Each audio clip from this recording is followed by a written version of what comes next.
Where's Joe? Hello. Hello. How you doing tonight? All righty. How are you doing? I'm doing fine.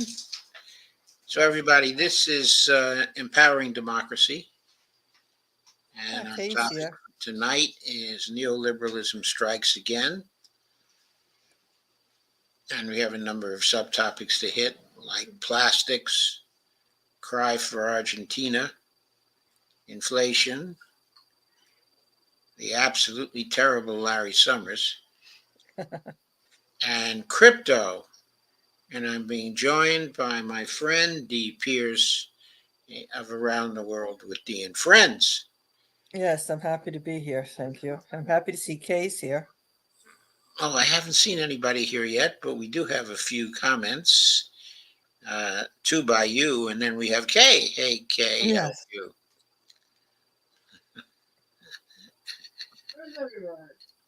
Yes. Yeah, one of the reasons why I was doing this broadcast was because of Kay. So I'm glad you're here.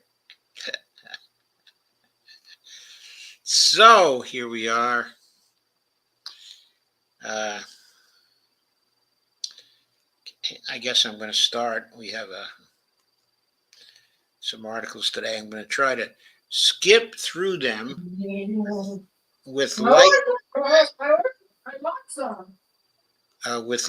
abandon. Not sure where that last came from, but anyway. Let me share the screen with the first of these. All righty.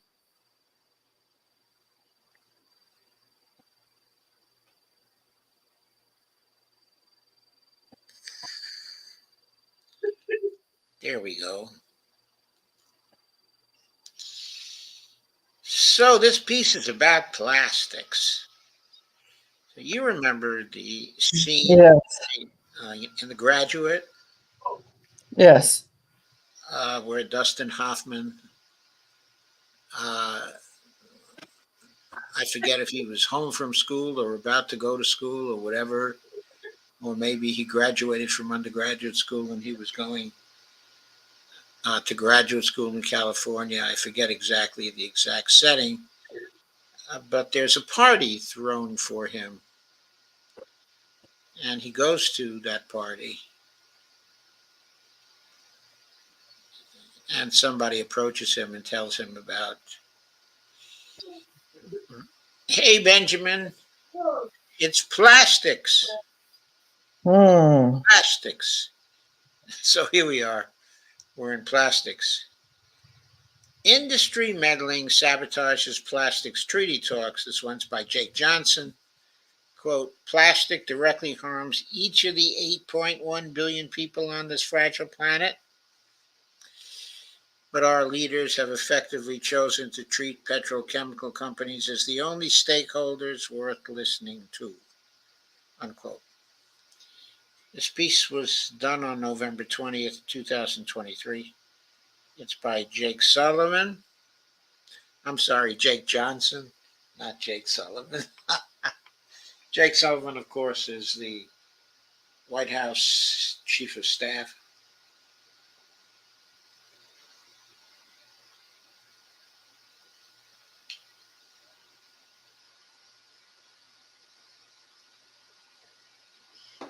And one of the major architects of the Ukraine war.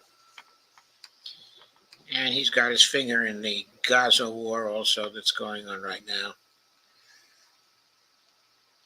He's what we used to call a Butte back in the Bronx.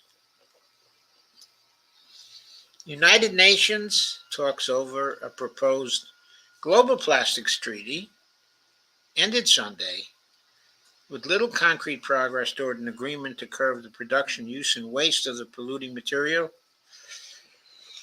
Half the lobbyists for the fossil fuel and petrochemical industries showed up in force to prevent a breakthrough. By the way, I hope all of you are recovered from Thanksgiving by now. I'm afraid I am only just recovering, as Bonnie was laughing, because We sort of had ours spread over 2 days. We had a pretty big dinner tonight, I'm afraid. Much more than we wanted to eat. Anyway, that's not one of the important things going on in the world. What happened in the Nairobi, Kenya, where negotiators convened last week. That's a capital city inundated with plastic waste, with a mandate to make headway towards a legally binding global treaty regulating plastics. So, Ben Braddock, if I remember Dustin Hoffman's name in the film correctly, I don't think plastics is the next big thing anymore. The production of which is expected to triple in the next 3 decades. So I guess in that sense, it is maybe the next big thing. In the absence of government action. But AFP reported that, quote, treaty terms were never really addressed with a small number of oil-producing nations, particularly Iran, Saudi Arabia, and Russia, accused of employing stalling tactics seen at previous negotiation rounds to hinder progress, unquote. Further, as the Center for Biological Diversity noted, the United States delegation, quote, has not made any firm public commitments to push for measures that curb plastic production, unquote. The United States generates the second most amount of plastic waste per year, behind China. Seems like these days we're more and more behind China, doesn't it? Yes, we are, definitely. Even when it comes to emitting plastic waste. Critical roadblocks to progress are the industries that profit from plastic production, including big oil. Nearly all plastic is made from chemicals sourced from fossil fuels.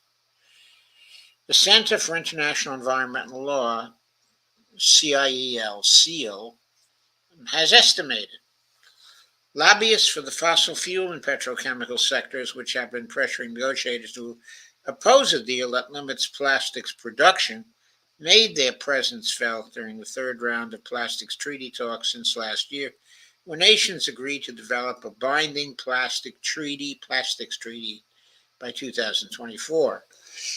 According to a SEAL analysis released last week, at least 143 fossil fuel and chemical industry lobbyists registered to attend the latest session of talks in Nairobi, outnumbering the delegations of the 70 smallest countries combined. Please excuse me for a second while I take a pill.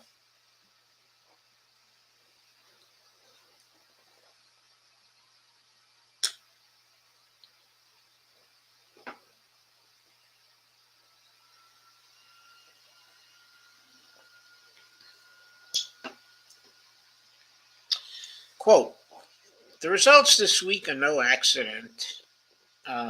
David Azoulay, Program Director for Environmental Health at SEAL, said Sunday. Quote, again, progress on plastics will be impossible if member states do not confront and address the fundamental reality of industry influence in this process. So SEALs accused many countries, including the U.S., of attempting to water down calls for an ambitious agreement to rein in plastics pollution and trying to gum up the works with procedural maneuvers. Talks are set to resume in Ottawa, Canada, in April of 2024. More than 68 million tons of plastic are expected to end up in the environment worldwide this year as waste continues to grow, polluting communities, waterways, and oceans. A major threat to critical ecosystems and public health.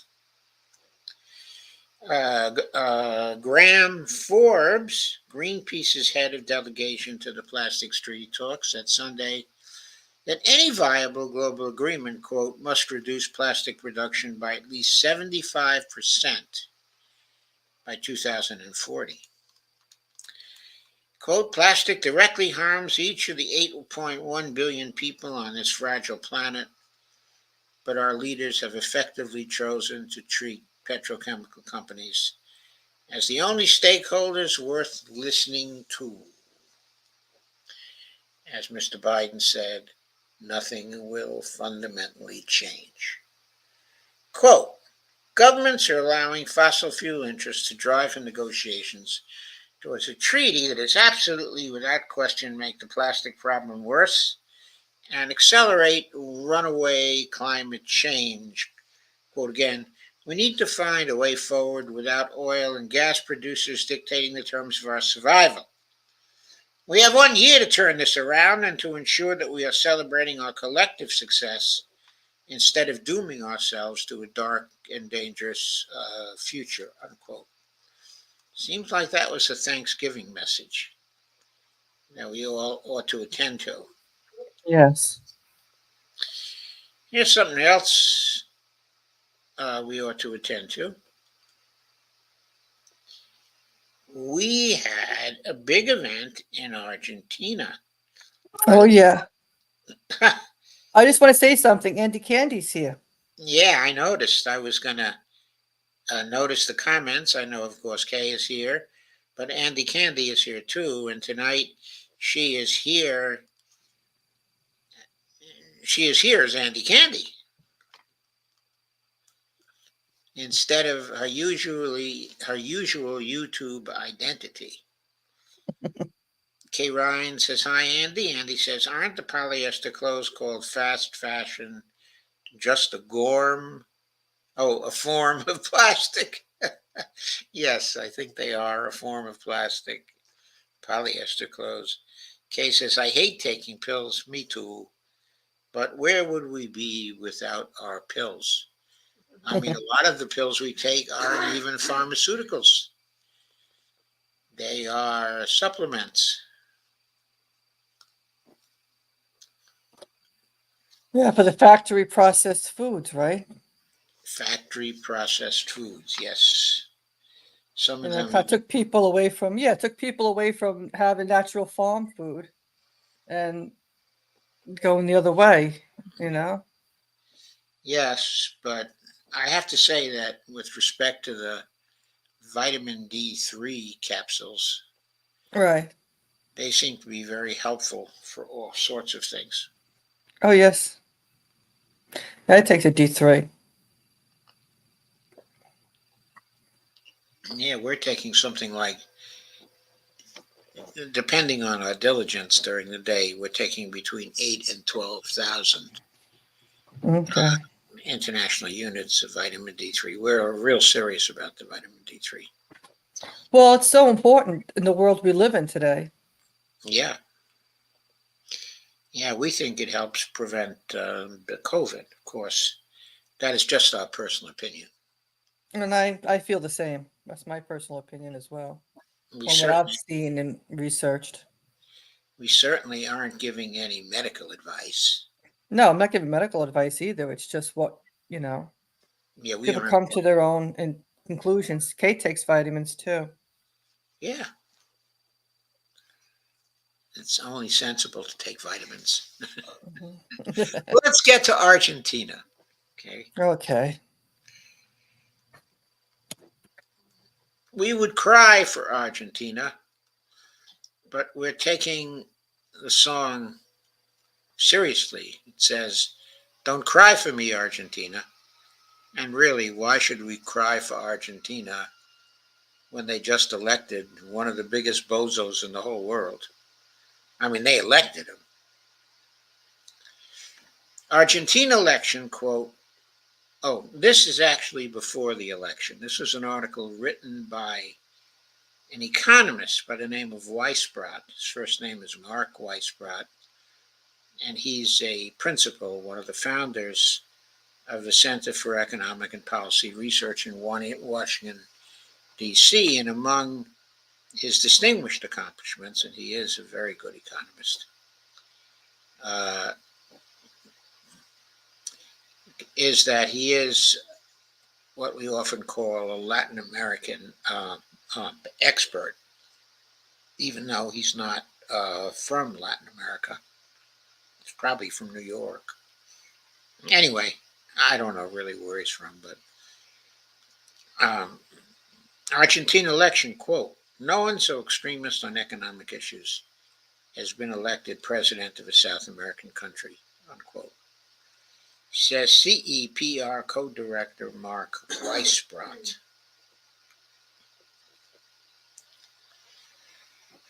Washington. The possible election of the extreme right candidate Javier Milei in Argentina's election on Sunday. Well, actually, in this article, it was the possible election, but now it's an established fact.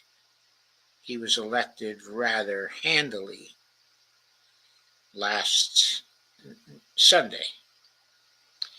Poses an unprecedented threat to the people and country, says economist Mark Weisbrot, co-director of the Center for Economic Policy Research.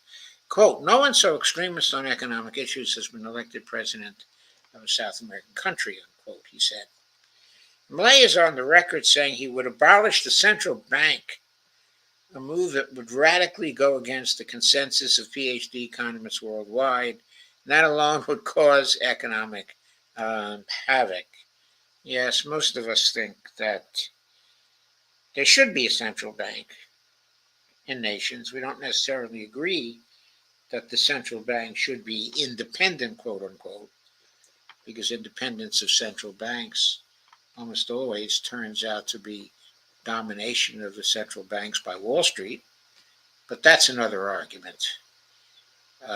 Still, better to have a central bank that's issuing currency than a central bank that is not. Going on, his extremist views and values go far beyond macroeconomic policy. He hardly acknowledges any legitimate role for government in some of the most important policies that most people have come to see as necessary for a democratic, humane, stable society, said Mark Weisbrot. And yeah, Javier Milei certainly sounds like a quintessential neoliberal. In an interview last month, Milei stated, quote, "Every time the state intervenes, it's a violent action that harms the right to private property and in the end limits our freedom."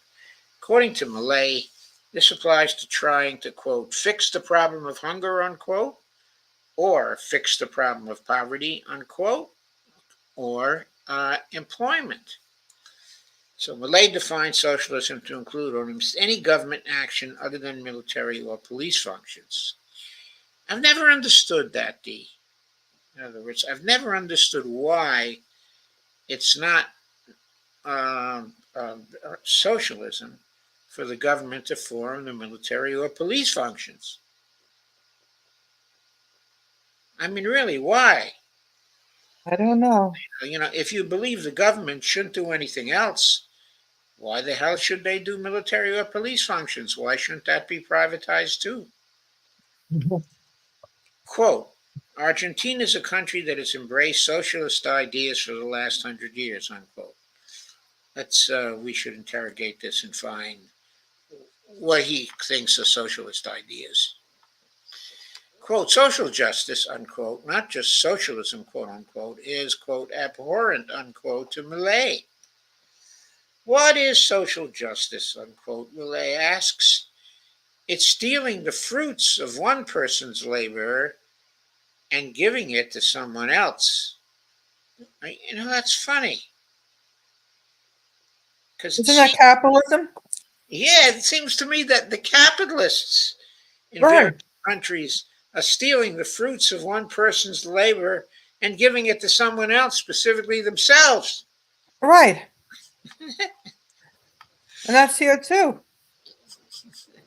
So Milei says, so it means two things. First, it's stealing. The problem with that is that one of the Ten Commandments is, quote, "thou shalt not steal," unquote. Well, don't forget, there's another commandment that's pretty important too, Milei, That one is that shalt not kill. And there's another one that says, thou shalt not commit false witness against thy neighbor, which it seemed to me you were doing while just getting elected. To support social justice is to support stealing, to go on with Malay's quote. So one problem is that it violates the Ten Commandments. Well, Since when do they care about the Ten Commandments? I'm sure he doesn't care about the Ten Commandments at all. As for climate change, Malay has said, quote, it's another one of the lies of socialism, unquote. He's also said, quote, there is a cycle of temperatures, a cyclical behavior, and therefore all the policies that blame humans for climate change are false, unquote. Now, D, that is a non sequitur if ever I have heard one. Because whether or not there's a cycle, okay, of temperatures, it doesn't therefore follow that this cycle has not been greatly changed and greatly impacted by human beings and their industrial processes. According to Malay, the act of abortion, which was only made legal in Argentina in 2021, is murder. I guess I have to say, well, it wasn't murder at that time because it had been made legal in Argentina in 2021. So clearly it wasn't murder. Yeah, I know what he thinks, but he's just labeling. As a legal matter, it wasn't murder in this last election. Now, of course, he may make it murder, but if he makes it murder, that doesn't really mean it's murder, does it? Quote, as a matter of mathematics, life is a continuum with two quantum leaps, birth, okay, and death. Any interruption in the interim is murder, unquote. So, Malay, have you not heard of accidents? Have you not heard of automobile accidents? Have you not heard of people jumping off buildings?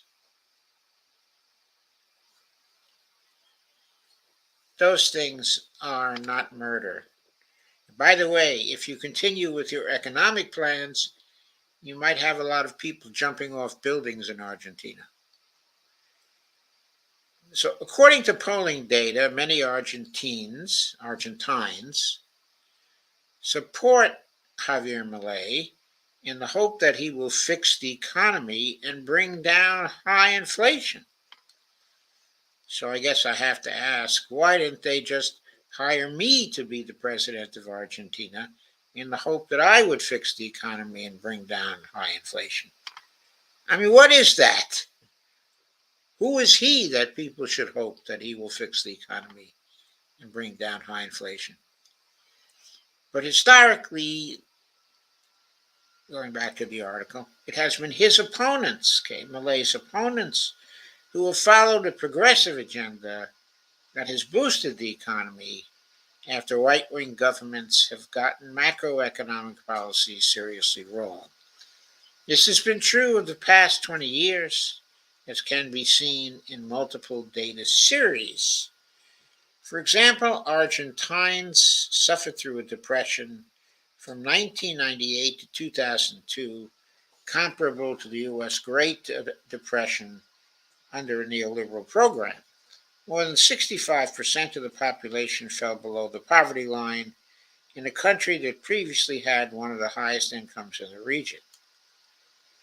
As Weisbrot has previously noted, in the 12 years that followed, there was a decline of 71% in poverty and an 81% decline in extreme poverty, according to independent estimates. The government instituted one of the biggest conditional cash transfer programs for the poor in Latin America.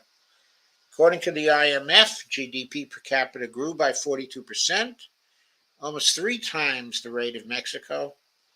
Unemployment fell by more than half, and income inequality also fell considerably. There were large successes in living standards, large increases in living standards, I should say, for a vast majority of Argentines by any reasonable comparison. Now, I always thought that they were Argentinians rather than Argentines, but that's just me. This was under administrations headed by the Kirchners, Nestor, and then Cristina Fernandez, who after all was a Kirchner, whom Javier Milei refers to as socialist or communist, but are more commonly defined as part of the broad-based Peronist political movement, which was named after, of course, the previous dictator, Juan Perón, who was a good sight more popular than Javier Milei is today. The right-wing government of President Mauricio Macri took office in 2015 and did not do well at all. Well, it didn't do well for Argentina. I think it did very well for Macri. I think he took home a lot of money from that. But doubling the country's foreign public debt as a percent of GDP to 69%, including taking out the largest loan ever from the IMF in 2018. By following the policies specified in the loan agreement, the government pushed the economy into recession. What were the IMF policies, their loan policies? They were the essence of neoliberals lending money to other people. Those were the policies. The IMF doubled down on tightening fiscal and monetary policy, and the economy shrank further. Poverty increased by 50%. Inflation rose to 54% for 2019. Peronists were re-elected in December 2019, oversaw a COVID recession in 2020, then a sharp rebound in 2021, but have run into trouble since the second half of 2022. Annual inflation surpassed 140% in October. Quote, much of the current crisis in Argentina is a result of what happened during the Macri administration, including unsustainable borrowing combined with large-scale capital flight, as well as an inflation depreciation spiral that takes on a momentum of its own, said Mark Weisbrot. Quote, but a crazed, economically suicidal approach would only make things worse, and as Argentina has experienced, things can get a lot worse. Quote, Javier Milei displays a callous disregard for most people's living standards, values, and well-being, as well as a commitment to widely discredited economic policies that is unprecedented, unquote. Also, a Milei presidency may pose a threat to human rights in Argentina.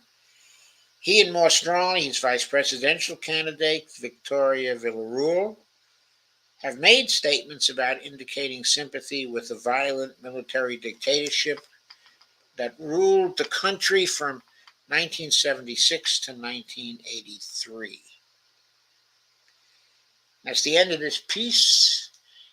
The Center for Economic and Policy Research was established in 1999 to promote democratic debate on the most important economic and social issues that affect people's lives. In order for citizens to effectively exercise their voices in a democracy, they should be informed about the problems and choices they face. CEPR is committed to presenting issues in an accurate and understandable manner so that the public is better prepared to choose among the various policy options. CPR is a good organization. They do try their best to tell the truth about the overall economic situation and many also specific economic issues.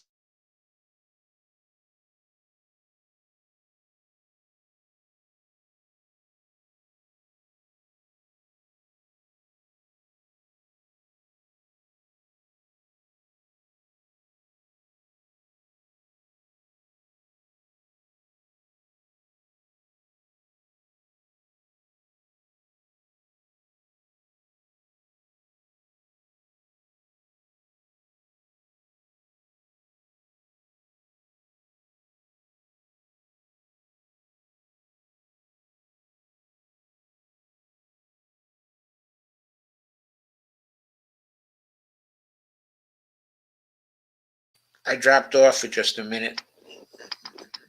I gather. I don't think you missed anything. I'm going to another article now. And this one is called Why Mainstream Economics Got Inflation Wrong. This article is one of my personal favorites as an economist. James K. Galbraith. It was published by Project Syndicate. And the title again is Why Mainstream Economics Got Inflation Wrong. Leading economists' misdiagnosis of inflation in 2021 and 22 was the latest episode in a long-running series of failures. Are the mainstream economists need to re-examine their core beliefs, or the profession needs a new mainstream? No true words were ever spoken. This piece was published by Portside, but not originally. Originally, it was published by Project Syndicate, and the date of it is November 19th, 2023.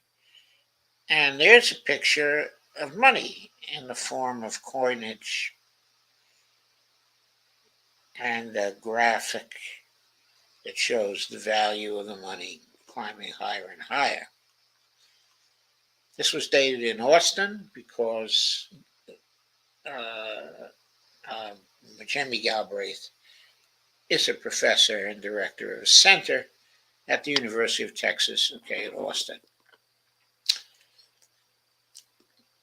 In his November 7, 2023 New York Times newsletter, the economist Paul Krugman asks a good, albeit belated question. Why did so many economists get the inflation outlook wrong? After all, the near consensus among mainstream economists in recent years was that inflation would persist and even accelerate, and that this justified substantial interest rate hikes by the U.S. Federal Reserve.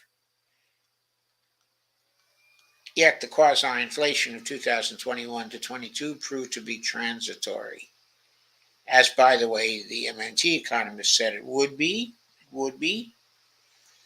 But also I want to comment here that the Federal Reserve performed these rate hikes, and they actually failed to justify the rate hikes because before they undertook the rate hikes, they admitted they had no good theory of inflation.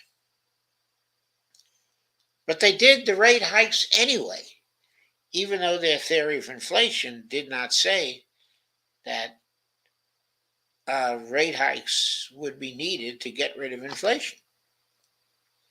Isn't that funny? In one paper, they acknowledged they had no good theory of inflation. Not too shortly afterwards, they went back to the anti-inflation hammer, which is high interest rate hikes.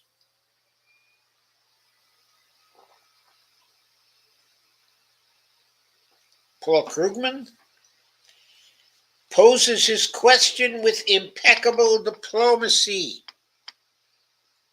professing, quote, respect, unquote, for three authors of a September 2022 paper published by the Brookings Institution, which was then promoted by Harvard University's Jason Furman formerly of the White House, if you do not remember, formerly the chairperson of the National Economics Council. He didn't do any better with his economics when he was at Harvard than he did when he was with the government. Projecting that it would take at least 2 years of unemployment at 6.5% to bring inflation back to the Fed's self-imposed 2% target. But inflation had already peaked before the Brookings paper appeared, and long before the Fed's rate hikes might have been felt. Over the next year, inflation petered out, even as unemployment remained below 4%. Quote, team transitory, unquote, which once briefly included U.S. Secretary of the Treasury Janet L. Yellen, endured 2 years of derision, but it was correct all along. Krugman rightly focuses on the logic of certain inflation, quote, pessimists, unquote, who, quote, came up with new, completely unrelated justifications, unquote, for their contention that inflation would, quote, remain stubbornly high, unquote, long after the 2021 fiscal stimulus packages had been absorbed.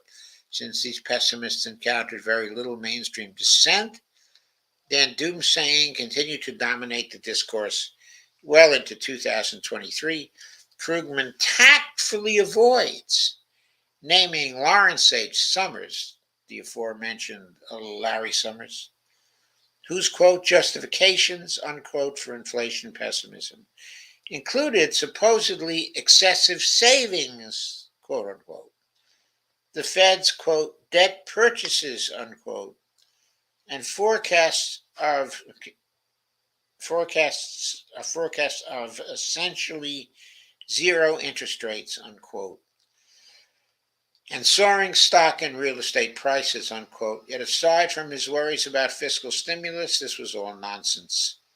As I pointed out at the time, savings cannot cause inflation, and a technical forecast has no causal power.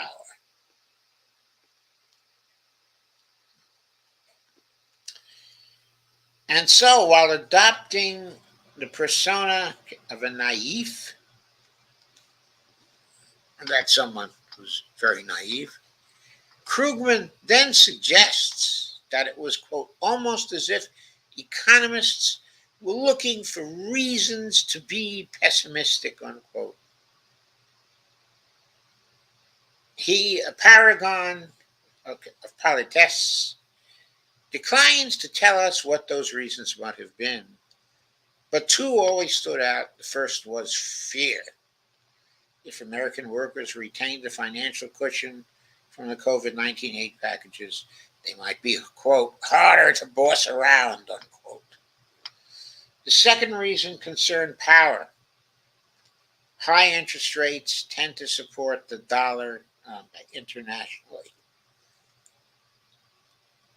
They also allow us to place our military in other countries at lower cost. And we love to do that, don't we? Since then, various Fed officials have acknowledged both motives many times. For example, an obsession with wages permeates all of Fed Chair Jerome Powell's speeches, and he has openly stated his commitment to maintaining a strong dollar. It is no surprise that mainstream economists endorse, indeed craft, the same arguments. But I too was being polite because I omitted a third possibility, namely that some mainstream economists might call for high interest rates to curry favor with bankers who enjoy larger profit margins when rates are high, especially now that the Fed pays interest on bank reserves directly. A strong public stance on the matter would generate hefty speaking fees, consulting contracts, or a path to high public office. As Krugman concludes, quote, I'd like to see some hard thinking about how so many of my colleagues get this story so wrong, and maybe even a bit of introspection about their motivations. So, that's interesting. maybe even a bit of introspection about their motivations. The suggestion, of course, that they might be self-motivated. That would be nice, but let's not hold our breath. Instead, let's turn to a larger issue. Krugman notes that all the economists he mentions are very much part of the economics profession's mainstream. He means this as a compliment, yet as Hamlet says, quote, there's the rub, unquote. Consider just how often mainstream economists get things wrong. Not only small things, but very big ones. Remember their famous failure to foresee the 2007 to 2009 financial crisis, or the willfully ill-advised turn to austerity in 2010. What about the predictably reverse effect of sanctions on Russia? The misdiagnosis in 2021 to 2022 was merely the latest episode in a long-running series of failures. The question we should be asking then is whether there is something wrong with mainstream economics. Mainstream economists should perhaps re-examine their core beliefs, or maybe we need a new mainstream, but altogether. To be sure, Krugman notes that one strand of argument involved parallels with the inflation of the 1970s, but this only grazes the problem. The real issue is that most of today's leading mainstream economists were trained in the 1970s, and their worldview, not just the facts, but the theory, was fixed back then. On macroeconomics issues such as inflation, the influences of general equilibrium theory, inflation and employment trade-offs, and also monetarism remain strong. The legacies of Kenneth Arrow, Paul Samuelson, Robert Solow, and Milton Friedman live on.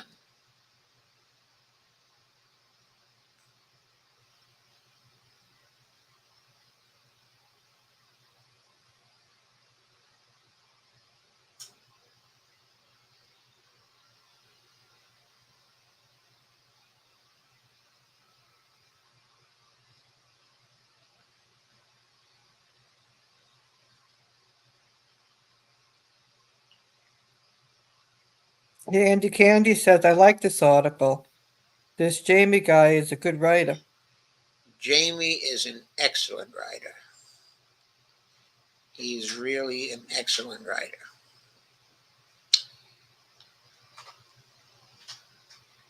That earlier generations project was partly scientific, partly political, as quote social scientists.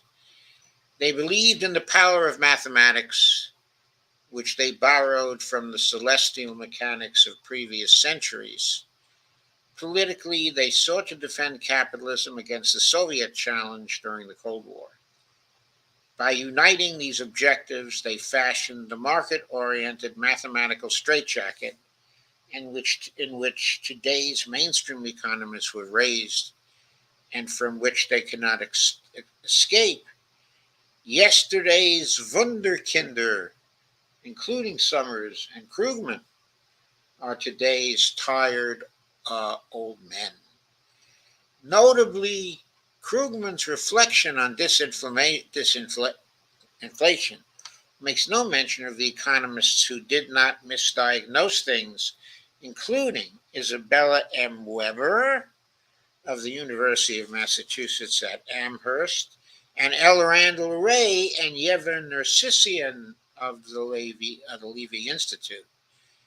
Weber is I believe she's a historian or historical economist, not an eminentier in terms of approach, but Randy Ray, of course, and Yevhen Nersessian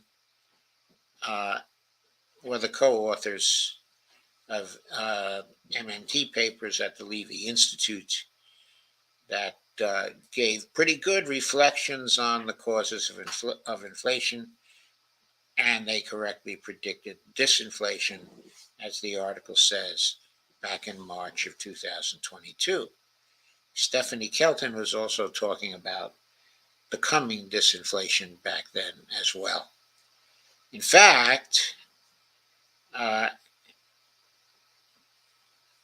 Christmas time in 2021, as I recall, there were a number of us talking about the likelihood that inflation would be relatively short lived because it really depended on the supply chains coming back, which during 2021 and 2022 they did. They came back slowly, but they came back.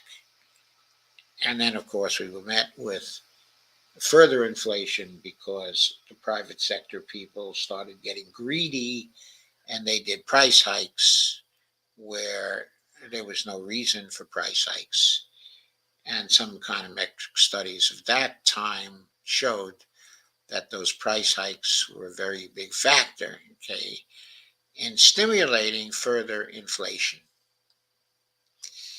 So, but economists with better ideas never get citations by name, let alone job offers from so-called top departments, mainly because so many members of the old guard want to preserve the academic, political, and media monopolies they have held since the 1970s.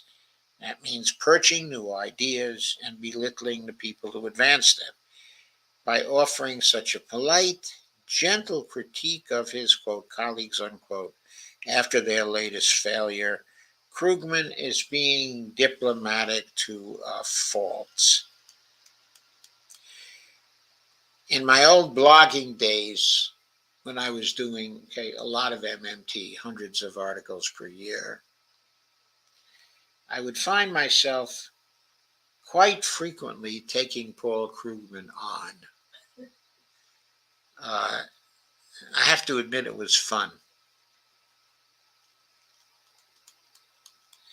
I once wrote an article about him saying, what does it take a Nobel Prize winner, in economics to admit the truth when it is shown to him time and time again?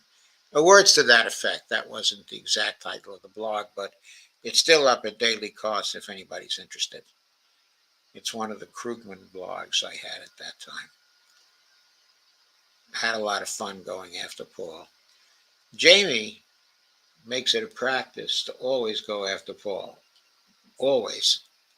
That article wasn't the unique one, by any means. He also frequently goes after Larry Summers, as does Stephanie Kelton as well. She doesn't much care for Larry Summers either. So let's get on to the next piece. Oh, by the way, I did fail to point out, I think, that Paul Krugman is a neoliberal economist, and Larry Summers is also a neoliberal economist. So let's get to the next piece.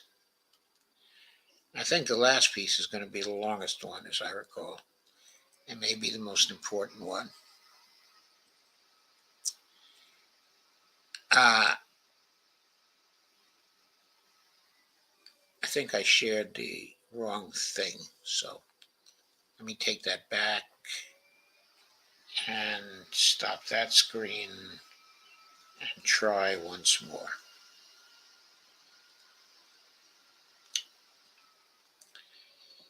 Yes, this other article is directly on Larry Summers, and it doesn't give just a few hints, but goes into detail. This is by Dave Dayan. How Larry Summers' bad predictions hurt the planet.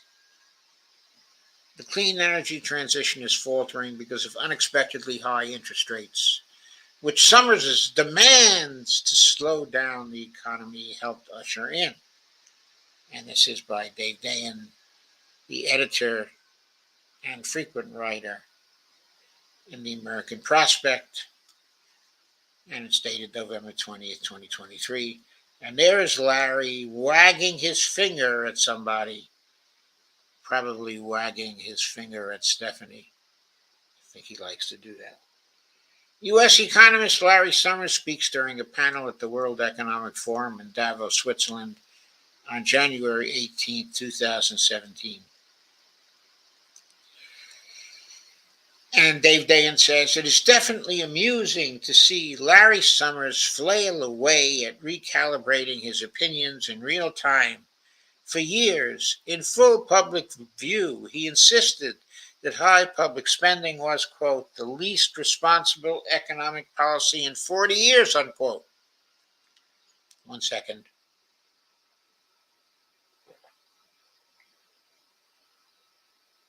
And that the only way to keep the economy safe from crushing inflation was to increase unemployment significantly.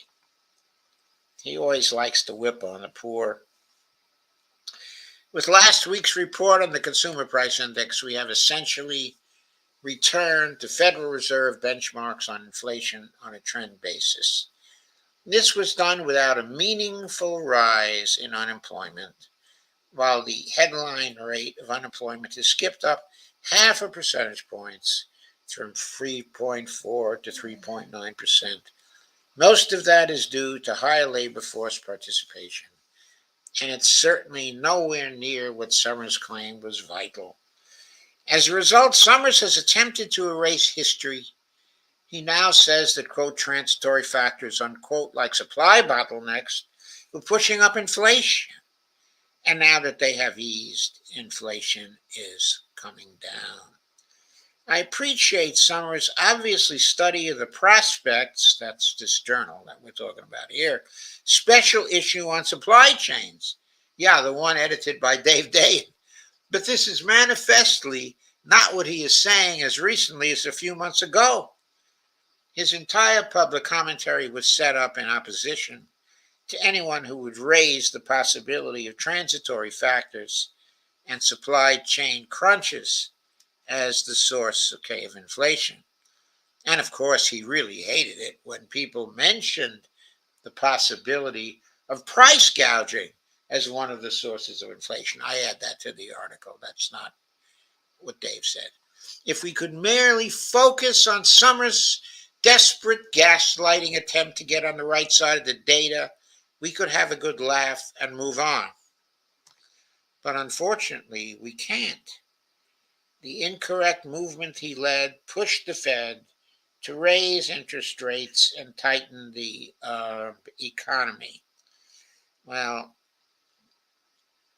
it did have something to do with he gave Jay Powell the backing Powell needed.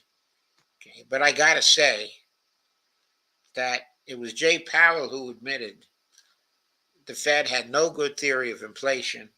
And in spite of that, it was Jay Powell who moved ahead to raise interest rates and tighten the economy, even though he didn't have a good theory of inflation. He admitted the theory of inflation that you need to do to raise interest rates to lower inflation. He admitted that was not supported by theory. And then he went ahead and raised interest rates like a madman anyway. And while people are now falling over themselves to credit the Fed with engineering a soft landing, quote unquote, avoiding both stubborn inflation and recession, its rate hikes have had real consequences, particularly on one of the most important economic issues of our time, the effort to eliminate greenhouse gas emissions and transition to a sustainable energy system. That transition was necessarily going to be front-loaded with investment. Things not currently built must be built.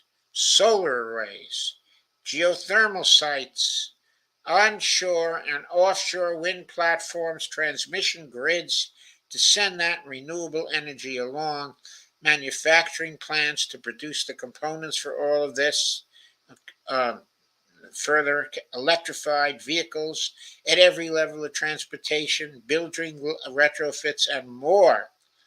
In other words, Bernie Sanders' plan for the Green New Deal, right? So the rate of interest to finance that production was critical to the enterprise, as much, if not more so, than the subsidies that would entice companies to make the investments. The rise of the federal funds rate since last March has impeded this investment because the Inflation Reduction Act and other measures are largely based on the tax code. Private entities still have to make up the upfront decisions to invest. By the time the IRA passed last August, interest rates were 2.33%. They're now more than double that at well above 5%. And for startup and even established energy companies, that has become too high a price to bear. So Dave is blaming Larry and Jay Powell for the failure to make key investments in a green economy because he took the interest rates first up to 2.33%, and after that to double that at well above 5%. Plug Power, the hydrogen company that has been waiting for subsidies for its industry for years, as a kind of zombie ever on deck, has now seen them arise just as the cost of capital grows.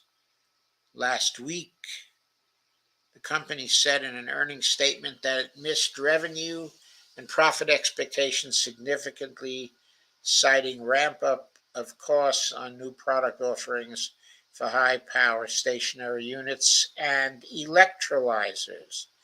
All of its hydrogen generation plants have been delayed, and Plug even had to say that it has substantial doubt about the company's ability to continue as a going concern.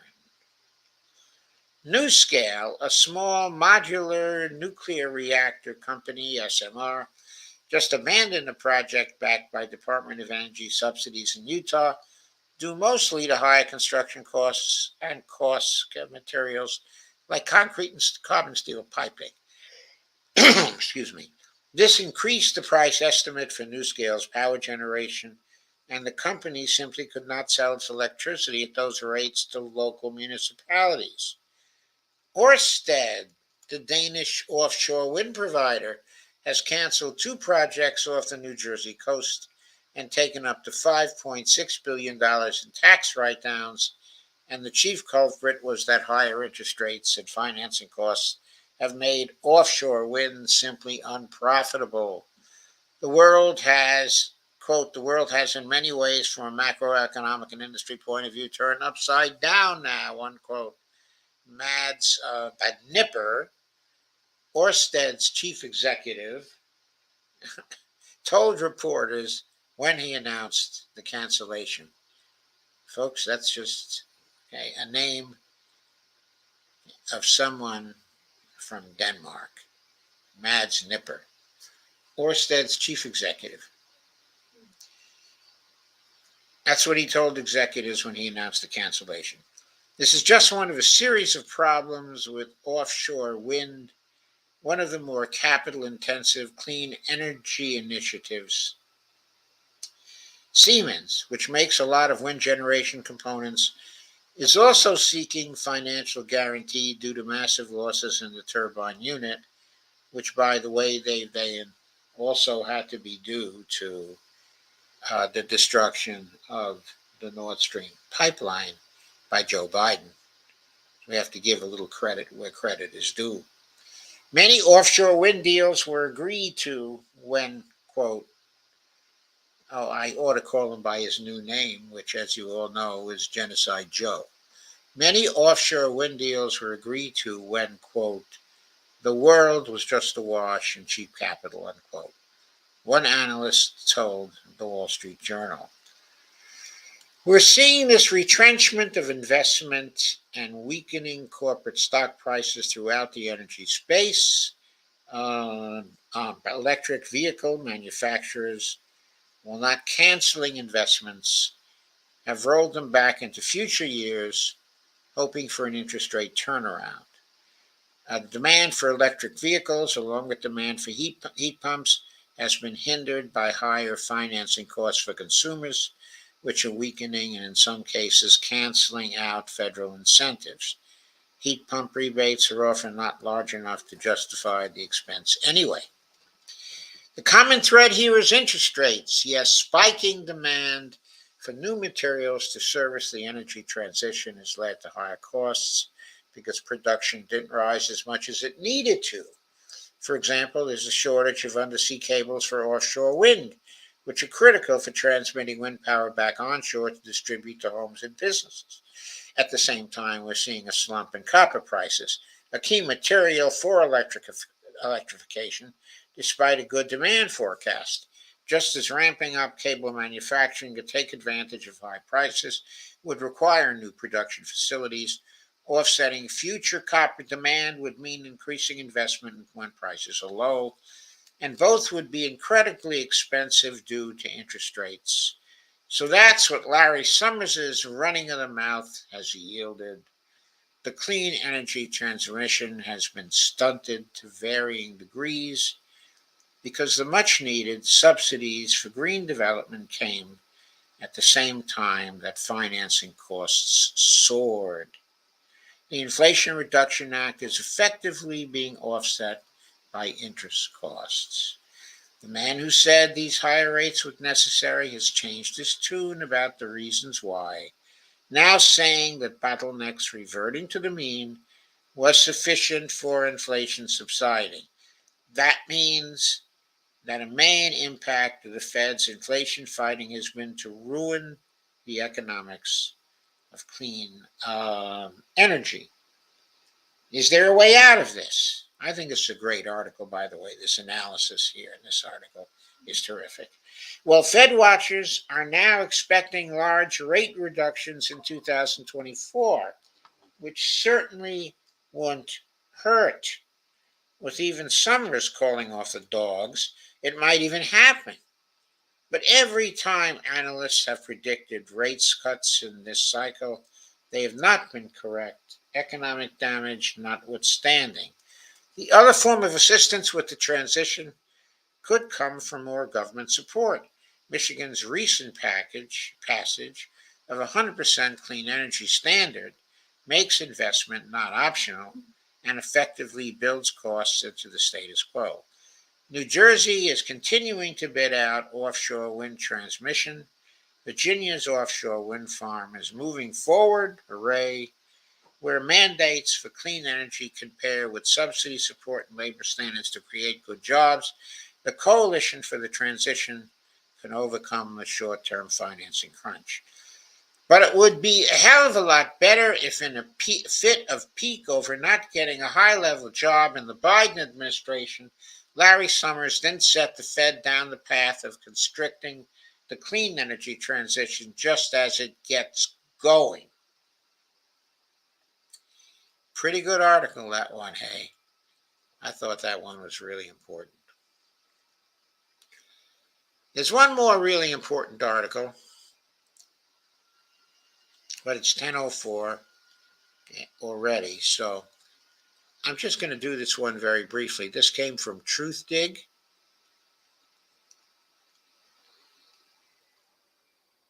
Okay, says, okay, guys, I'm out of here for tonight. Forget politicians like Kennedy for president. We need an economist like Jamie for president, or even Dave Dayum. Well, Dave Dayum, or Dave Dayan, actually, is only half an economist. He's kind of a journalist. And anyway,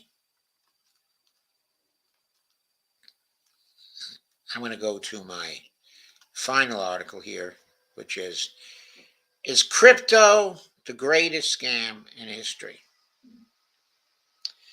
A new book argues that far from addressing global challenges, crypto and blockchain make everything worse. That's a nice graphic, isn't it? Looks like the angel of death. This is by Lynn Paramore, a fine writer who's written for all kinds of publications over the years. Here she's writing for TruthDig. She's a contributor to TruthDig. Petershausen once embraced cryptocurrency and blockchain technology. The conservationist and international development researcher was intrigued by their potential to solve complex problems, such as mitigating climate change and protecting the world's most vulnerable. In 2017, he was working in Indonesia on efforts to conserve land for indigenous communities in a place where such projects had failed and sometimes ended in horrific violence and displacement. Howson learned of a project to allow local people to receive financial rewards via cryptocurrency for planting trees. Excited by the possibilities, he ended up developing a project in England and began to promote crypto and blockchain initiatives around the world to help ensure sustainability, track the supply chain of products, and provide financial inclusion for those left behind.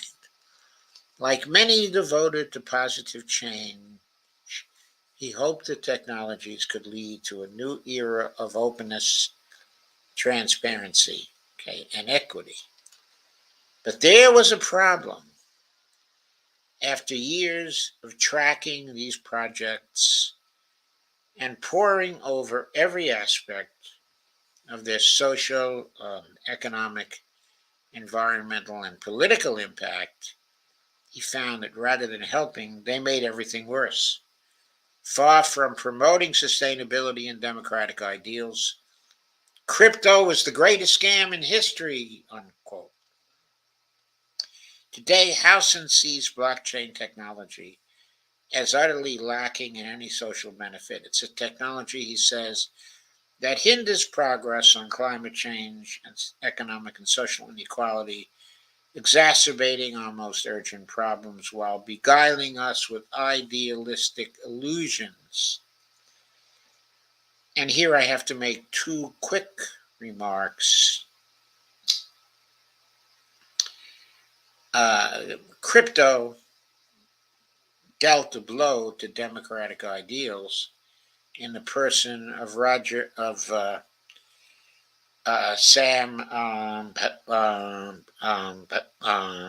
Samuel Bankman-Fried. The used to be tycoon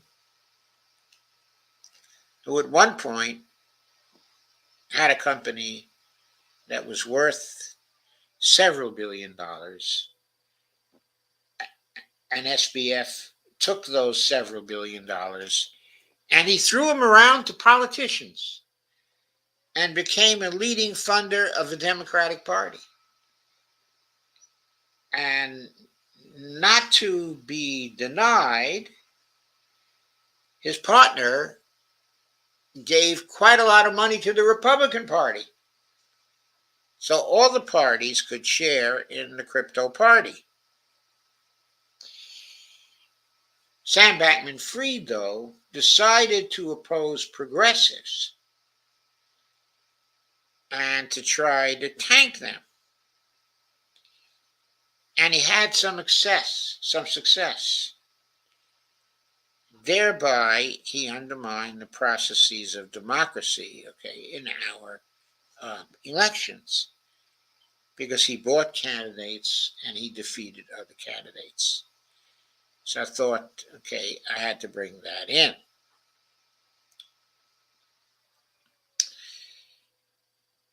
But anyway, Howson sees blockchain technology as utterly lacking in any social benefit. It's a technology, he says, that hinders progress on climate change and economic and social inequality, exacerbating our most urgent problems while beguiling us with idealistic illusions.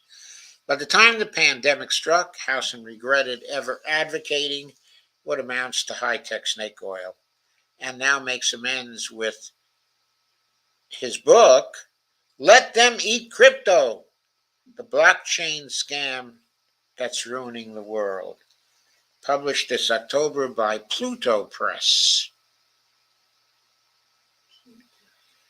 To read the book is to plunge into a world of, quote, industrial scumbaggery, unquote, vacuous buzzwords, and, quote, the next hottest shitcoin, unquote, a place where markets appear from thin air and suckers materialize every nanosecond. The book exposes the hollowness of the hype surrounding crypto, Gen Z's favorite investment, as well as the much touted underlying technology, blockchain, often hailed as the foundation of the future internet or Web 3. Howson's analysis traces the journey of crypto from its early days as an object of fringe fascination for techno-libertarians to an instrument of exploitation, more likely to bring environmental harm, also misogyny, oppression, and extractive colonialism to the world than empowerment or emancipation. The author aims his gun squarely at the trusted politicians, duped do-gooders, respected thought leaders, and smiling celebrities who have greased the wheels of the crypto gravy train. The whole monstrous machine, he argues, is merely a turbocharged form of finance capitalism. Instead of reimagining money, crypto boosters funnel it into the hands of those who need it least. New tech, old story. Truthdig spoke with Howson about why he believes crypto is a brazen warp speed scam that is eroding democracy, entwining with far right extremism, and flourishing in regions of glaring inequality and political turmoil. The transcript below has been edited slightly for length and for clarity. Hmm? Oh, that's just an ad that's passing across my screen as I share this. Investing in crypto might sound foolish to some at this point, especially with Sam Bankman Fried in the headlines, but you claim the situation is far graver than many realize. Most crypto projects, you argue, are inherently fraudulent. How so? A few good books have come out recently showing the scamminess of crypto, but they suggest that it's just another example of what Charles Mackay called the madness of crowds in his classic book on market psychology. A couple of years ago, I was phoned by a journalist from a Daily Mail tabloid writing a piece about the NFT craze. NFTs are a type of crypto art. He and his kid had drawn a self portrait and were going to mint it as an NFT. He wanted to know how much you could get for it based on other NFT collections that sold for loads of money. I warned him that all of those collections have been traded. Quote, by quote, wash trading, you're talking about the hustle where traders fake market activity by buying and selling the same asset to inflate its price. Yes, it's a type of scam. I told him that's the reason prices are so high. Crypto, NFTs, and other things that rely on blockchain aren't just cases of market mania or popular delusion. They may look like crazy bubbles, but they're really fraud. Journalists typically have a narrative of, quote, aren't people stupid, unquote, they want to tell. If I point out there's a lot of criminal activity, they get nervous because then they have to point fingers and face defamation and evidence issues, which are difficult given the pseudonymous nature of these technologies. Sorry, got a little tongue twisted with that one. The cryptoverse is big on using pseudonyms to shield people's identity. Right. By now, though, the public is hearing real names linked to alleged criminal activity, such as Crypto King Bankman Fried, recently convicted for stealing from customers of his now insolvent cryptocurrency exchange, FTX, in one of the biggest financial frauds ever recorded. Yes, and that person can become a kind of scapegoat. Some call him a bad apple, but argue the whole barrel isn't tainted, right? Exactly. Crypto is a scam built on criminality and fraud, such as wash trading and various other market manipulation tactics This isn't like tulip mania or the South Sea bubble or the Teletubbies toy craze in Britain. It's fraud. And this fraud has huge environmental and social consequences for people who want nothing to do with crypto. Let's talk about the heavyweights. You mentioned that 2% of Bitcoin owners, the whales, quote unquote, control a whopping 92% of all in circulation. How do these hidden whales shape the crypto world?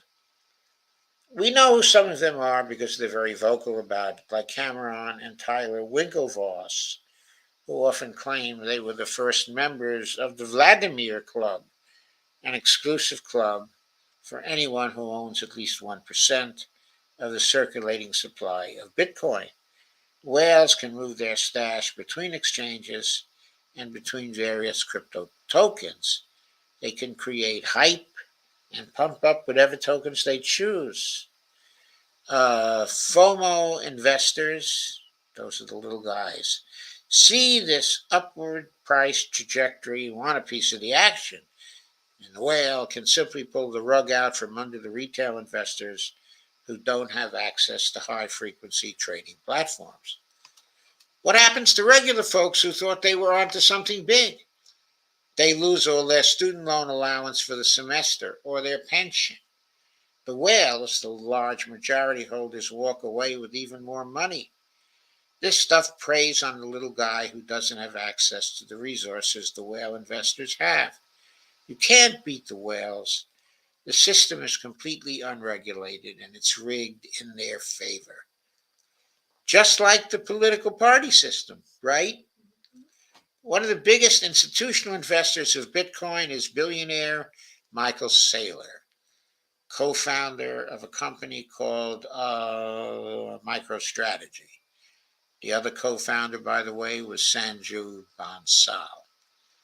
He's the queen bee of the Bitcoin Hornets, mustering his following. I thought the queen bee of the Bitcoin Hornets was actually, what's his name? It'll come to me. Uh, Mustering his following to do whatever he says. Max Kaiser. That's who I thought was the queen bee of the Bitcoin Hornets.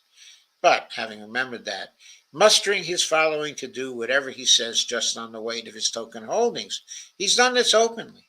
He set up the Bitcoin Mining Council, a body which is trying to enhance the image of crypto in very profound ways, like, quote, greenwashing, unquote, making crypto look environmentally friendly, and bringing big tech players like Elon Musk into Bitcoin and the crypto space generally. Yeah, Elon Musk is another whale of crypto. A lot of the wash trading and the market manipulation is done on the ground and pseudonymously, so we don't know who's doing it, but in other ways it's very, very open.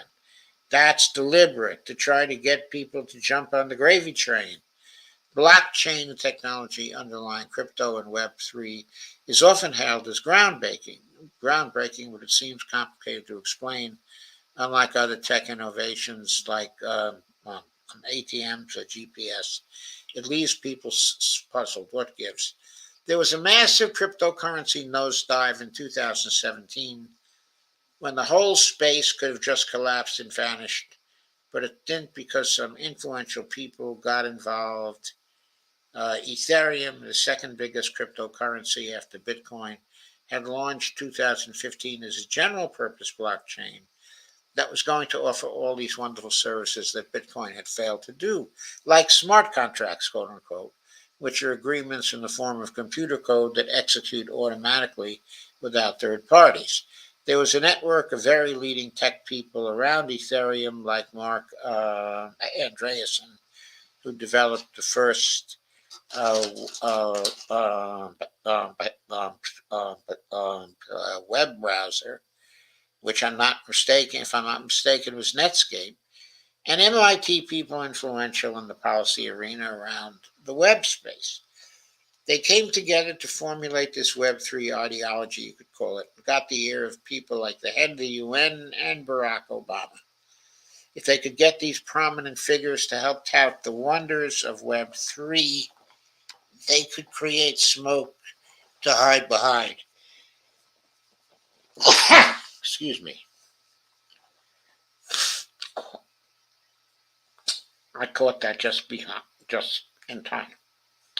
They could get them to say, hey, there is something important here. We don't really know what it is yet, but it's important that regulators don't really come in and squash it, unquote. This is a farce. There's really no innovation in blockchain or Web3. An innovation surely has to be more than just a novel application. It has to be useful. These things don't serve human flourishing in any way. They don't make our society or environment better. In fact, they make them profoundly worse. You argue that blockchain is destabilizing our democratic institutions and undermining our responses to major challenges. Yes, Bitcoin was put together by the cypherpunks, quote unquote, an underground forum of software developers which included people like Julian Assange. These guys believe that any government interference in the smooth running of the free markets is a slippery slope to serfdom. So they made Bitcoin as a way to prevent governments from interfering with the money supply. Back in 2008, I don't see how it works to do that, but that's another question. Back in 2008 and 2009, people were crying out for this. I guess it was meant to be a kind of proof of concept idea, something that proved it was possible to have a system of money that didn't rely on governments or centralized intermediaries. But I would say it went too far. The cypherpunks fudged together old technology that had been around since 1997 and made Bitcoin to take away power from governments. That might sound like a noble idea because governments do horrible things. But governments do good things too, and they do them very well even when they're very under-resourced. So I think the Bitcoin advocates really wanted to subvert the state and its ability to manage the money supply so our economy works for society as a whole, including the poor. Whatever is wrong with the state, it is the system of democracy we have. We haven't elected governments to have blockchains and cryptocurrency, whose goal is to undermine these institutions, is obviously going to make things work. You point out that the right-wing political agendas are intertwined with crypto and blockchain. Let's talk about Texas. Why is this conservative state a crypto hotspot? It goes back to the whole purpose of Bitcoin and cryptocurrency. Proponents call crypto decentralized, unquote, but in reality, it's far more centralized than the financial system we have. Back in 2020 and 2021, the vast majority of crypto miners were in two parts of China. But the Chinese government put their foot down because the Bitcoin miners were making an environmental mess, restarting dirty coal-fired power plants that were closed down for climate change reasons. The miners had two options: pack it in and take the hit in terms of all these expensive, specialized computers, or go overseas with their machines. A lot of them ended up in places like Kazakhstan. But now even Kazakhstan has put their foot down because it has an energy shortage and mining is disastrous for local people. Then there's Texas, the Lone Star State.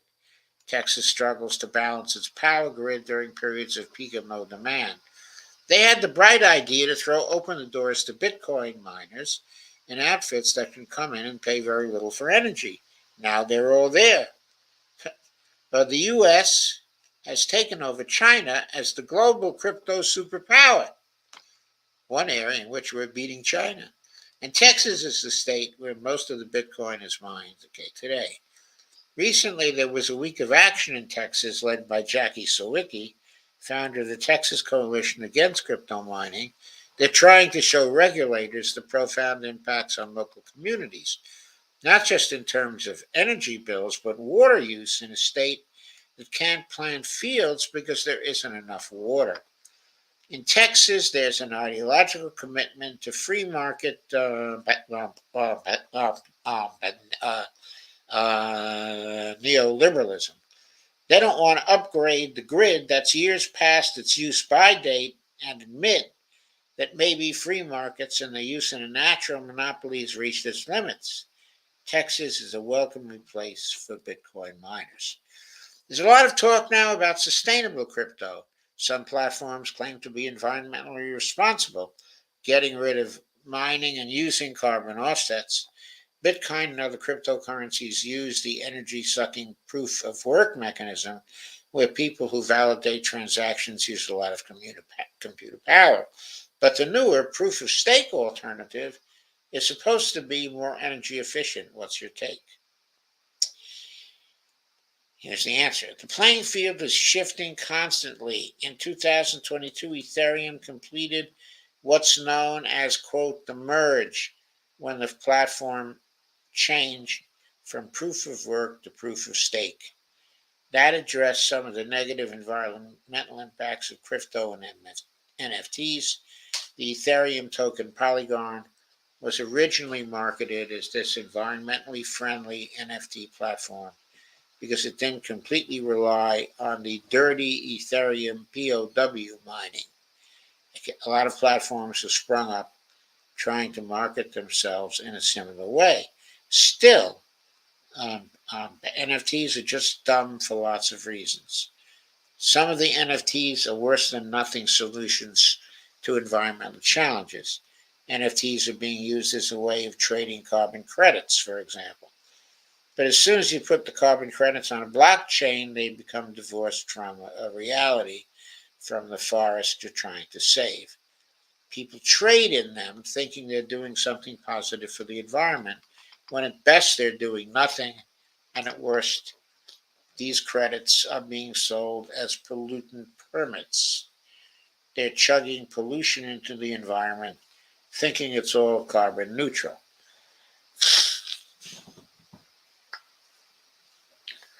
There are loads of problems with those sorts of NFTs, no matter what the marketing says. And there are still NFT platforms minting tokens on the Bitcoin blockchain, and that's terrible.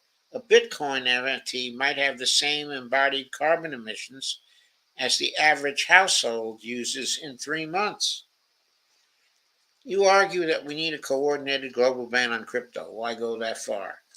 By 2019, Bitcoin alone was already producing more carbon dioxide than Argentina. Whoa, another reason why we got to cry for Argentina. It was putting out 4 times more carbon into the atmosphere than Europe's most polluting power station, and it's only gotten bigger. It's urgent to address that. I guess I take that back because it doesn't really imply that there's Bitcoin mining going on in Argentina. But I would go as far, but maybe Malay will bring Bitcoin mining to Argentina. But I would go as far as to say that cryptocurrencies and blockchain have proven themselves to be highly destructive technologies, which in no way can be understood to be innovations, because they serve no positive function for society. In that respect, they're like mustard gas, polystyrene, lead in gasoline, all these crappy ideas we had to get rid of. With chlorofluorocarbons, the world came together and signed agreements that got rid of them. The U.S. has shown this can be done. We should apply the same logic to cryptocurrencies and blockchain. A lot of policymakers are jumping on the crypto bandwagon these days, but again, the cypherpunks put this technology together to subvert the state. Ironically, the state is now the only thing holding this all together, even though the public really wants to get rid of crypto. So crypto has infiltrated the state. Definitely, the state is an integral part of crypto now, with many officials trying to muster up the legitimacy for what is just an enormous scam. In the UK, the Prime Minister said he wanted the Royal Mint to launch an NFT for Global Britain. When a regular person hears this, they're going to think this stuff is legit because there's no higher authority in the country. Then we have Boris Johnson. As soon as he left office, taking a contract at a Bitcoin outfit in Singapore and touting blockchain is a wonderful thing. Boy, everybody in the world could just trust that bozo. Some of the biggest donors, Bozo is otherwise known as Bojo, isn't he? Some of the biggest donors in the UK and the US are crypto lobbyists. The size of the crypto lobby in the US is bigger than Big Pharma and Big Arms put together, or at least it was pre-Bankman Fried. You've called crypto the biggest scam in human history. Very strong words. I would say it is. Look at the size and dollar value. Bernie Madoff's Ponzi scheme was several billion, but the FTX fraud could end up being much bigger. Many Madoff investors did get something back. That's going to happen for many with FTX. That's not going to happen. And it's not just rich American investors. It's not just pension funds. The FTX fraud ruined the lives of some of the poorest people in the world. People in West Africa were being recruited for FTX projects. When you add together everyone who's been scammed by crypto, it will be far beyond any Ponzi in history. When we adjust for inflation, it's probably bigger than the South Sea bubble, bigger than tulip mania. And that's it. That's his reasoning for calling crypto a scam. What I find compelling here is the idea of having a few whales in crypto who are controlling the market. I've always thought that's what is going on. And that's what makes this really fraudulent.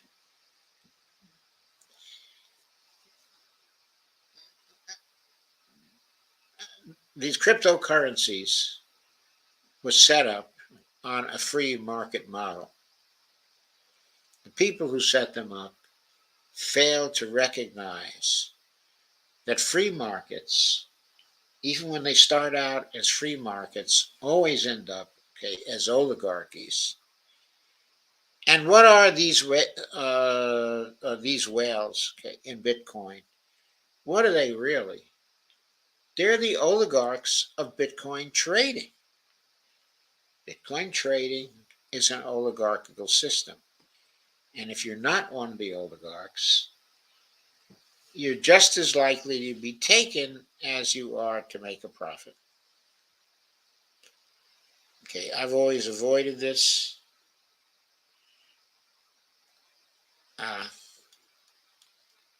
But I'm close to people who have not. And I wish them luck in avoiding the manipulation of the neoliberal whales. I think you can see how neoliberal a construct, this all is. So,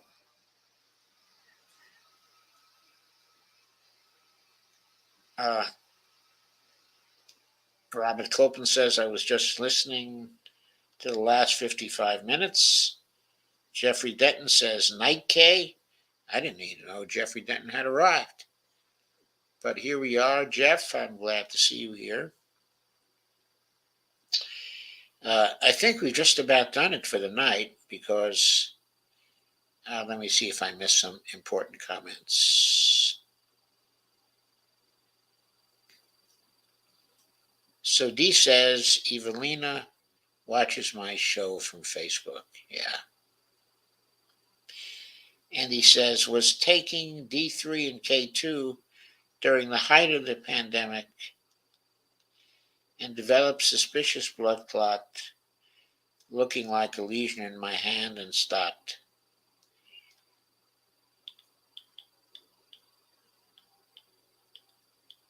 Well, that's interesting. Very interesting. I wonder if it had anything to do with the D3 and K2. But I take it when you did that, the lesion went away.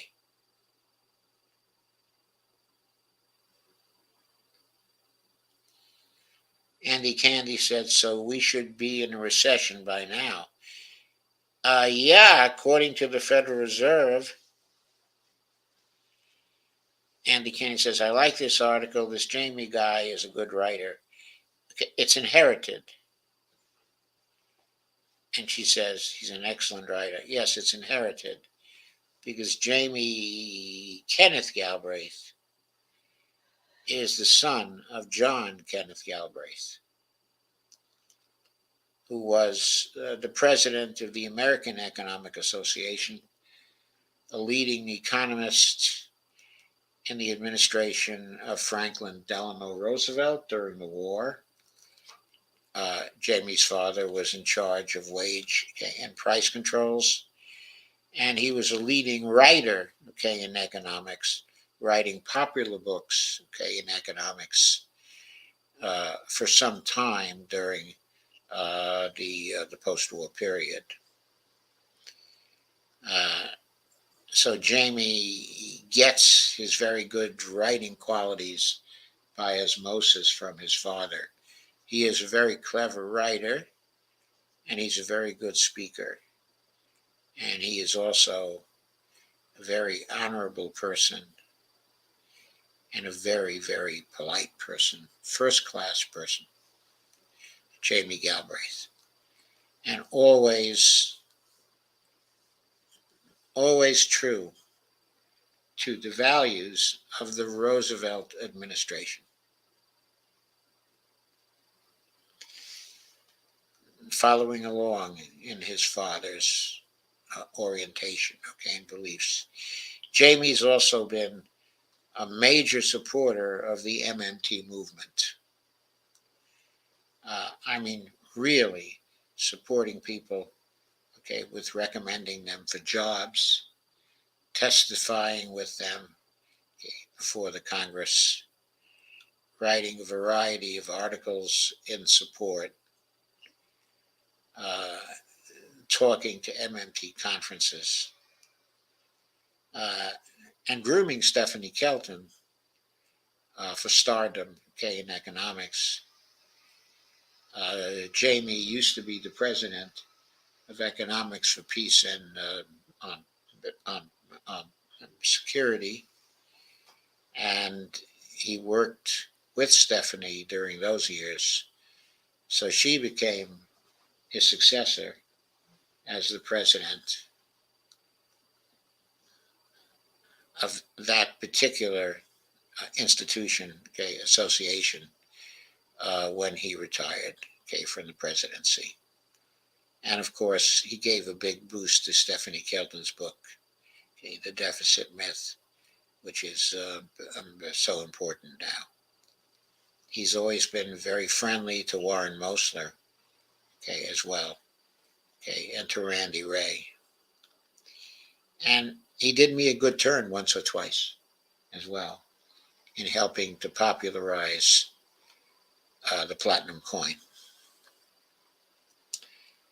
So,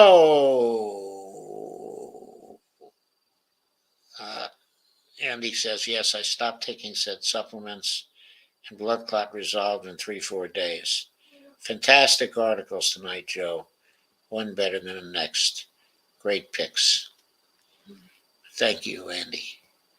It's this theme. It's the theme, of neoliberalism. It leads to great picks in the articles. Dee, any comments that you would like to add? I'd like to second that, what Andy said. It was, good articles. It's good to refresh the brain. It is with good. this information. It's good to refresh the brain, especially when we've been, how shall I put it, so stormed by the events, of the Middle East. Yes. The brain needs to be refreshed, every once in a while. Oh, definitely. We have to go back to that, almost immediately. We cannot forget that. But we do need some breaks from time to time. Definitely we do. And this We're all was emotionally shot from everything. such a break. Since I took Thursday off, tomorrow night, okay, I will be back with a Dump the Corruption program. Okay. Okay, I suspect Dee will also be back with a program tomorrow night. Is that right? Yes, I should be back tomorrow night. Yeah, 8 o'clock. I'll do mine since you're going to be 9 o'clock. Okay, great. So we'll have at least 2 solid hours for you tomorrow night. And okay, I know Dee's program will probably be on the crisis, okay, in Israel Palestine. Yes. Is that right? Yes, I'm sure it will be. And mine will be on, the Dump the Corruption issues. And it's fairly likely that it will overlap some with concerns about who is running, okay, our international relations programs. Hmm.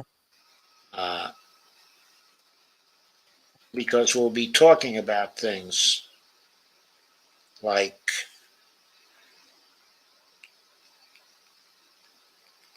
this article that was supposed to be written for Harvard Law.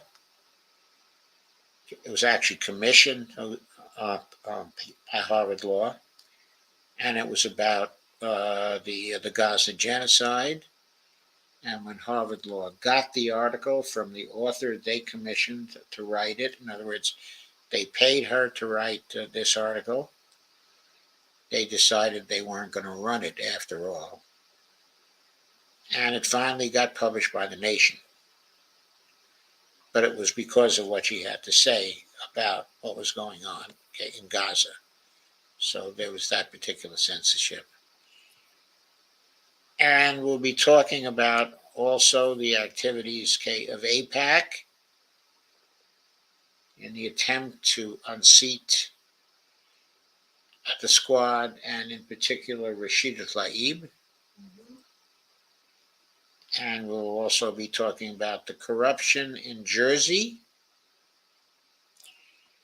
with the attempt by Governor Phil Murphy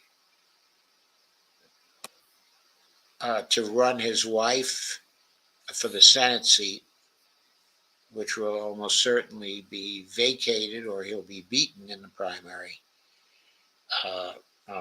by Menendez. Okay, because Menendez currently in polling in New Jersey is down at 6%, so he is almost sure to lose. Okay, Andy Kim, a congressman who's been fairly popular, but who's part of the Obama establishment, okay, in the Democratic Party, was going to run for that seat, threw his hat in the ring really, really quickly. But now Tammy Murphy, the governor's wife, has thrown her hat into the ring. And the dirty details of that story and the dirty details of New Jersey politics is something that we're going to talk about in some detail tomorrow. Very appropriate for the Dump the Corruption show.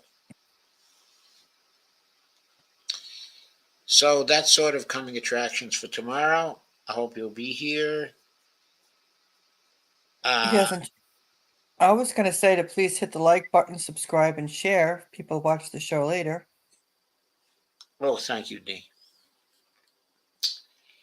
Buy Joe a coffee, too. Yeah, or visit my Patreon account, please. And buy Dee a coffee, too. What's your coffee address be, Dee? It has the same thing with buymeacoffee.com. Then it's D Piers at the end. Okay, with no period in it, no hyphen, simply Correct. D Pierce. Yes. Okay, all okay in lowercase? Correct. Yes. Okay, thanks. Andy Candy says, my antennas were up the whole time. The Middle East has me exhausted, especially seeing the injured and dead children. I couldn't stop crying. That reaction is shared by a lot of us, Andy. It's been very, very hard to take. The bombings,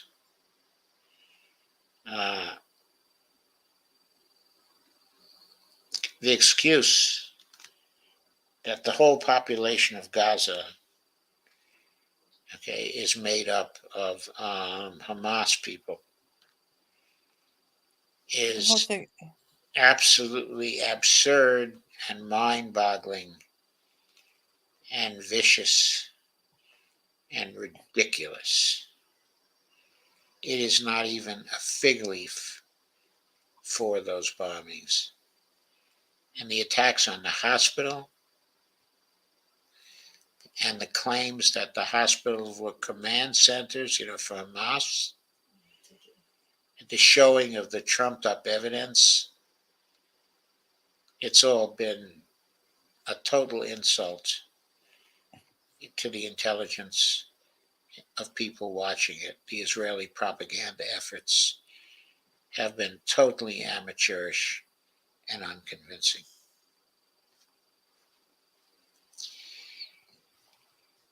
And then Anyway, the nerve to call other people uncivilized, I know, bombing the hell out of people. How is that civilized? I know. It's just outrageous. It's been outrageous.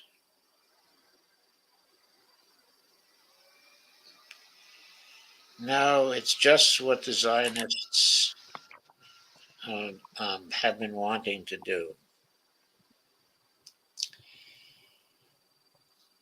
Well, yeah, but it all depends on how you define what a Zionist is. But there's a definition very now, which is very popular, and with respect to that definition, you're certainly correct.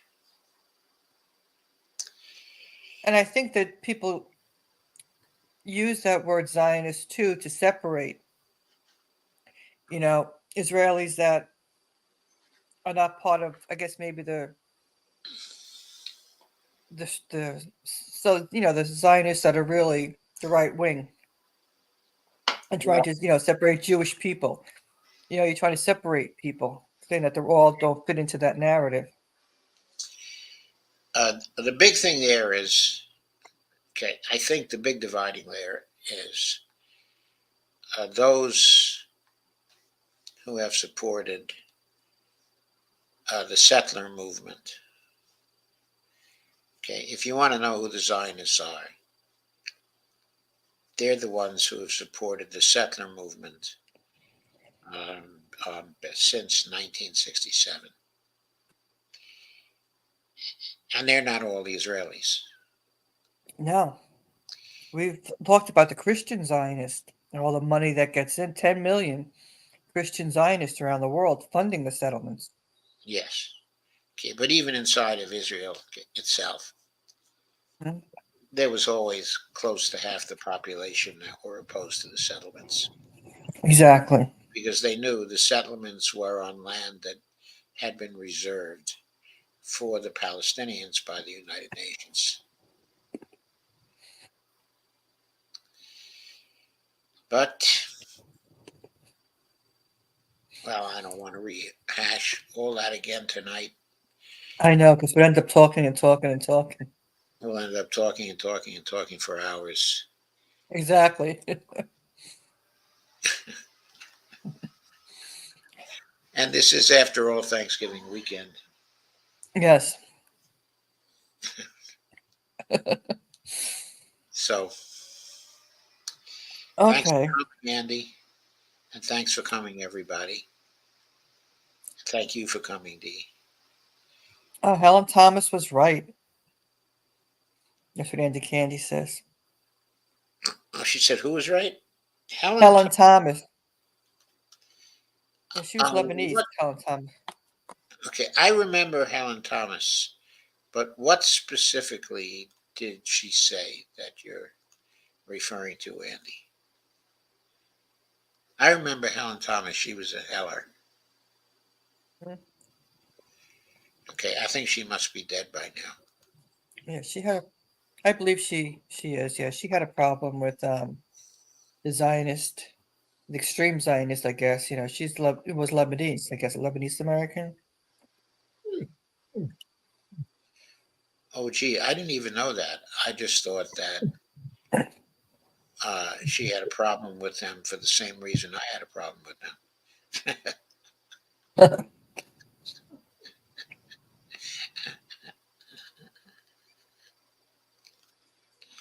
And she's bump it. Truth to tell, I always thought Helen Thomas was Jewish.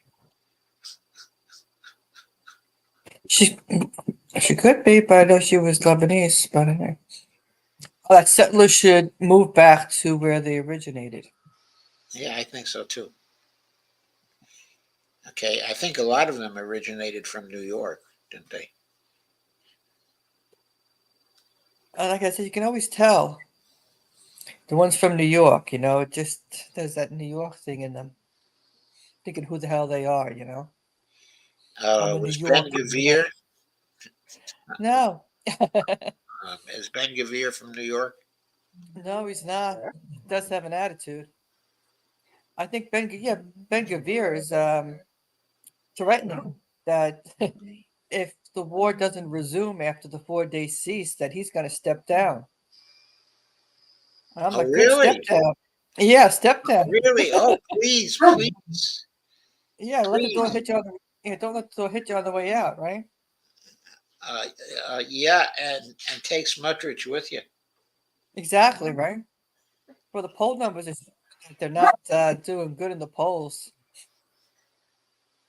at all. Not doing good. Obviously, we knew that. She was excoriated back to Germany and Poland, Helen said. Oh, so you mean that uh, she was taken off of the repertorial beats that she had, and she was exiled back to covering Germany and Poland? She was an ABC correspondent, wasn't she?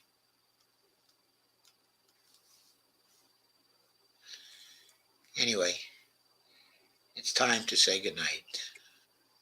Yes, it is. Thank you and good night, everyone. We'll see you tomorrow, right? You'll see me tomorrow. Yeah, Absolutely. good night. Bye. Good night. Yes, and little Olive saying good night too. Do you hear Olive? Sorry, you're saying goodnight to Olive? No, Olive is saying good night. You hear her bark? Oh, I see. Olive is The Mastiff barking in the background. the female mastiff. Yes, Yes. I think she's saying good night. She's very quietly saying goodnight. Okay.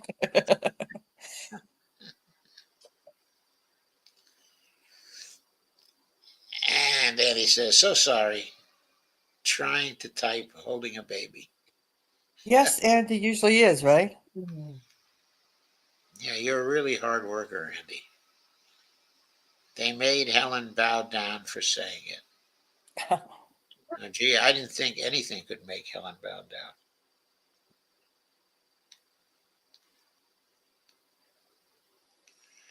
Okay, good night, Andy.